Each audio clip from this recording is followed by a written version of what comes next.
A recent Army test at the Yuma Proving Ground showed how small loitering munitions can team up with larger unmanned aircrafts. In a joint demonstration, General Atomics and AeroVironment paired the MQ-9A with the newly upgraded Switchblade 600, successfully proving real-time control after release. The latest Switchblade 600, known as the Block 2, is a step up from its earlier model. It can fly roughly 20% longer, handle extreme weather and maritime conditions, and even carry an extra payload when the mission calls for it. And its improved onboard processing and communications make it more adaptable and resistant to interference in the field.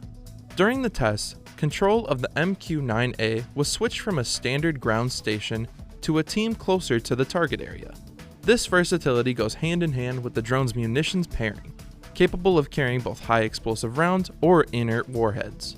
Within the 2 successful launches, the companies revealed abilities that include real-time data transmission, precision targeting, payload integration, and updated guidance.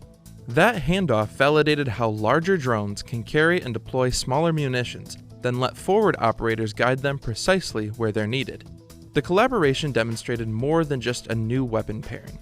It showed how large unmanned aircrafts could serve as flying launch platforms for smart, connected systems. With added autonomy, secure data links, and flexible payloads, this kind of setup could expand the reach and responsiveness of future military missions.